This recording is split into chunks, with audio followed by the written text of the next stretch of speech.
podcast sur la place des objectifs de développement durable dans la gouvernance de l'eau en Afrique.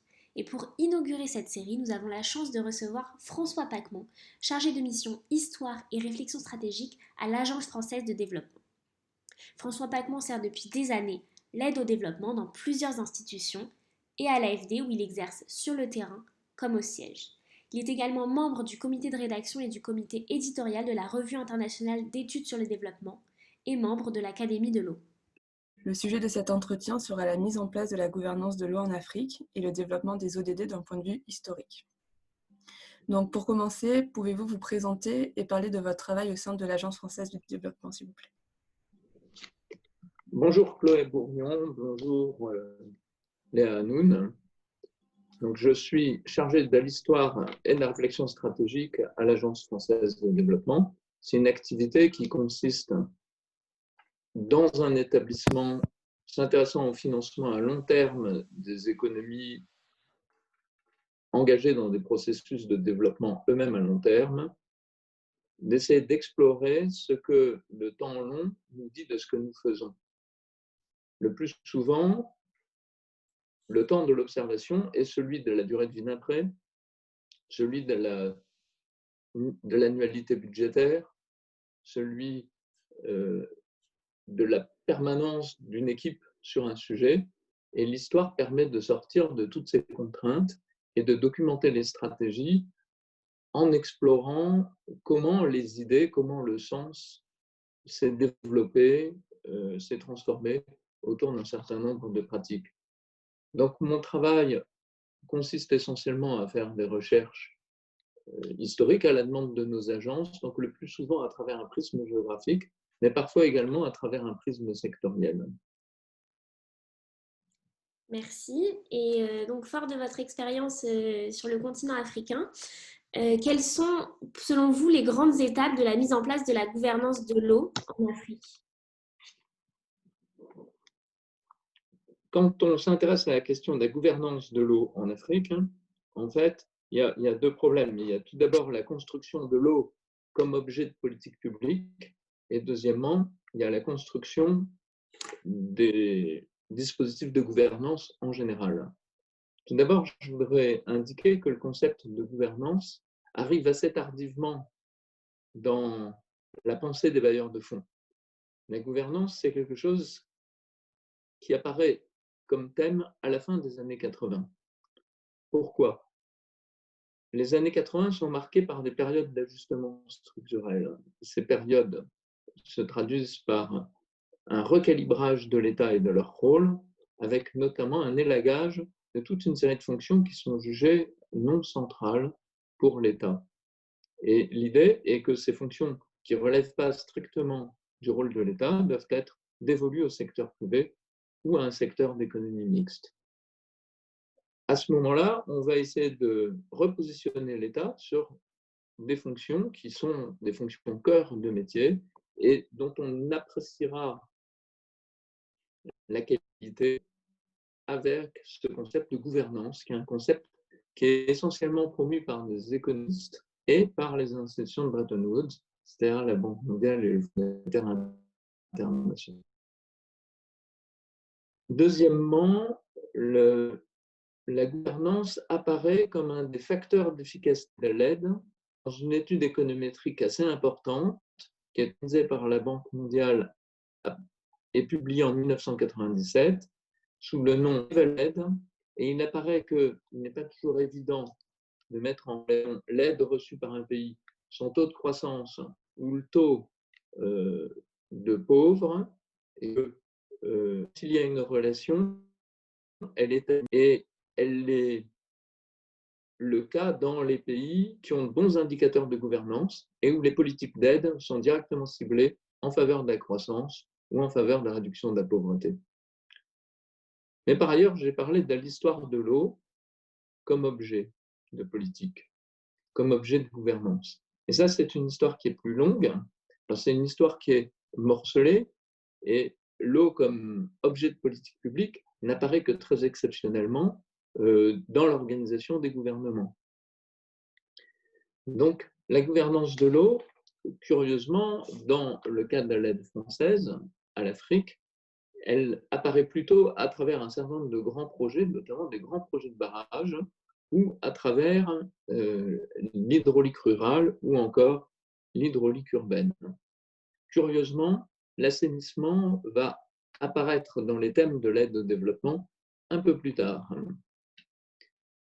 Donc, l'eau en tant qu'objet avec un cycle n'est pas suivie littéralement ni par les politiques d'aide, ni par les systèmes de gouvernance, que ce soit dans les pays de l'OCDE ou dans les pays en développement. L'eau apparaît morcelée, soit à travers le développement rural, soit à travers les infrastructures, soit à travers le développement urbain. D'accord, merci. Alors, pour rester sur l'aspect un petit peu historique, notre prochaine question est comment sont nés les OMD, donc les objectifs du millénaire, et comment ont-ils été déclinés pour aboutir à la création des ODD? En 1989, après la chute du mur de Berlin, juste en même temps que la chute du mur de Berlin, se tenait au Luxembourg une réunion ministérielle des pays d'Afrique, des Caraïbes et du Pacifique, les ACP, avec les États membres de l'Union européenne. Et c'est au milieu de la nuit, en rentrant de négociation, on a vu à la télévision le mur de Berlin démonté, en cours d'être démonté. Et à ce moment-là, ça a été vraiment un moment géopolitique très important. Dès le lendemain, les responsables du groupe ACP sont venus voir les responsables du côté européen en leur disant mais c'est une vraie catastrophe pour cette négociation de Lomé 4 parce que évidemment vous allez détourner, réaffecter les montants de votre aide au développement en faveur de vos cousins d'Europe centrale, orientale et d'ex-URSS. Ça a été un séisme tout de suite pour l'aide au développement. Et curieusement, ce qui s'est passé, c'est qu'au début des années 90, on a vu que le financement du développement augmentait très substantiellement, mais l'aide au développement restait stable à environ 50 milliards de dollars courants à l'époque. C'est les financements du secteur privé qui augmentaient. Et il y a même eu des réductions budgétaires significatives dans l'aide d'un certain nombre de pays, et notamment des États-Unis. Donc le comité d'aide au développement, en 1995, s'est interrogé sur un concept mobilisateur pour l'aide au développement, après que la motivation géopolitique du temps de la guerre froide était passée un peu au deuxième plan. Et il fallait prouver qu'il restait une logique pour promouvoir une aide publique au développement. Donc, c'est à ce moment-là qu'ont été mis en avant les objectifs de réduction de la pauvreté et un certain nombre d'objectifs de développement humain qui ont été publiés en avril 1996 sous le titre d'Objectifs internationaux de développement et qui ont été repris après un certain travail par le système des Nations Unies en 2000 comme objectif du millénaire pour le développement.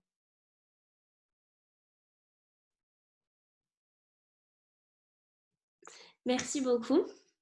Pour vous, quel a été l'impact, s'il y en a eu un, du passage justement des objectifs du millénaire dont nous venons de parler aux objectifs de développement durable dans les projets soutenus par l'AFD, alors dans le domaine de l'eau, mais aussi plus généralement dans le domaine du développement? En fait, ce qui se passe, c'est qu'avec les objectifs du millénaire pour le développement, nous avons appris une nouvelle manière de travailler en tant que communauté de donateurs qui cherchent à se coordonner, non plus par des processus administratifs, mais à partir de la recherche d'impact. Aussi bien cette étude sur l'efficacité de l'aide de 1997 que cette publication des objectifs internationaux de développement et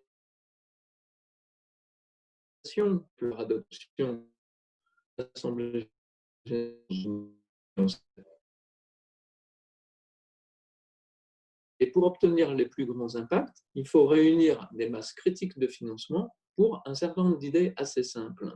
Ça, c'est ce qu'on a appris sur la base d'une conception du développement qui avait été très marquée à l'origine par la série des rapports sur le développement humain qui était née au sein du PNUD à partir de 1990 et sous la houlette d'Amartya Sen. Mais ensuite, avec Rio en 1992, puis tout le travail qui a été fait sur le climat, sur la biodiversité, sur le développement durable en général, on a bien vu que les objectifs du millénaire pour le développement étaient trop étroits comme conception du développement et qu'il fallait l'enrichir. Non seulement l'enrichir, mais qu'il fallait la partager plus largement. Dès lors qu'on introduisait un concept de développement qui était un concept de développement durable, l'idée de mondialiser ces objectifs et de les partager entre les pays donateurs devenait une sorte beaucoup plus logique. Et c'est ce qu'on avec les objectifs de développement durable. Je dirais que s'agissant de ces objectifs, beaucoup d'auteurs mettent accent sur le fait que si les objectifs du millénaire pour le développement sont nés dans la communauté des bailleurs de fonds, les objectifs de développement durable ont été une idée portée par le Sud à Rio plus 20 en 2012. C'est très important. Et nous, au sein d'Agence française de développement, nous avons beaucoup appris des OMD pour opérationnaliser très rapidement les objectifs de développement durable. Outre les objectifs de développement durable, il y a eu d'ailleurs un point de méthode très important qui a consisté à tenir une conférence sur les engagements financiers à Addis Abeba avant même la conférence sur les objectifs qui était en septembre donc 2015. Et puis, il faut y raccorder naturellement la conférence Paris Climat en décembre 2015. Et tout ceci constitue une sorte de socle nouveau pour la coopération internationale, pour quelque chose que désormais nous appelons à l'Agence française de développement l'investissement de développement durable. Nous vous remercions. Donc, les ODD, ce sont des objectifs qui sont communs à tous les pays, avec des mêmes indicateurs. Et donc, on se demandait comment est-il possible de différencier ces objectifs de manière à prendre en compte les différents points de départ des pays. C'est effectivement une très bonne question. Ce qui est très intéressant, c'est qu'il y a énormément d'objectifs, hein, et ça veut dire qu'il faut en quelque sorte choisir les objectifs les plus pertinents pour chaque situation. Et donc, vous parlez de pays, il me semble que la question qu'on peut se poser, c'est quelle est la bonne maille d'action? Tout comme tout à l'heure, on se posait la question de l'eau comme objet de politique publique, quel est le territoire le plus pertinent pour décliner des objectifs de développement durable et lesquels? Alors, gardons pour l'instant l'approximation qu'on va s'intéresser à des pays. Eh bien, regardons le premier objectif, qui est un objectif social en termes de pauvreté.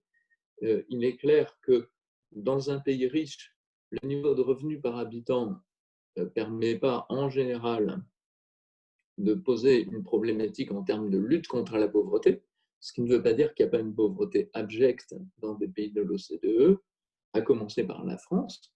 Il y en a et elle mérite certainement qu'on s'y attaque, et la problématique, elle est plutôt davantage en termes de lutte contre les inégalités. Et d'ailleurs, c'était le sens d'un rapport de la Banque mondiale de fin 2014 qui, dans cet esprit de passer du suivi des OMD au suivi des OID, essaie d'analyser la question de la pauvreté chez les pays pauvres et chez les pays de l'OCDE, et qui mettait en avant cette question, par exemple, des 40% les plus pauvres de la population dans les pays OCDE et des actions spécifiques à conduire en faveur de ces personnes, alors que dans les pays non OCDE, la question de la pauvreté était examinée en termes de lutte contre la pauvreté abjecte, donc dont le nombre connaît un certain nombre de fluctuations et semble réaugmenter cette année, par exemple, notamment à la faveur de la crise. Donc, il peut y avoir des manières différentes de décliner et d'exprimer des préoccupations de même nature, sachant que à chaque fois, l'idée est d'interroger la façon dont les choses se présentent. Est-ce que montrer la Banque mondiale et en écho à un rapport de l'OCDE sur le même thème, c'est que les inégalités avaient un coût en termes de croissance et de développement et de bien-être général dans les pays de l'OCDE. C'est tout ce travail analytique auquel invitent les objectifs de développement durable et qui permet d'orienter les politiques vers un développement durable vraiment tridimensionnel, c'est-à-dire aussi bien environnemental, économique que social. Merci beaucoup, Monsieur Pagman, pour toutes ces explications. Alors, nous, on devait se retrouver, comme vous le savez peut-être, autour d'un colloque pour parler de ce sujet de l'eau en Afrique. Mais justement, on fait ce podcast à cause de la crise du coronavirus et on souhaitait vous poser des questions concernant ce moment un petit peu spécial qu'on est en train de vivre. On voulait d'abord vous demander si les ODD sont un modèle pour sortir de la crise actuelle. Merci. Je pense que c'est tout à fait respectable de se poser déjà ces questions sur la crise. En tout cas, ce que je souhaite dire, c'est que les objectifs de développement durable sont des objectifs de long terme. Leur horizon explicite est de 2030. Très probablement, ils ont une robustesse qui fait que nous allons les conserver jusqu'en 2050. Donc, nous sommes durablement engagés par ces objectifs. Et ces objectifs structurent durablement notre pensée de l'action. Jamais avant, l'humanité n'avait eu un tel socle de travail à moyen et long terme.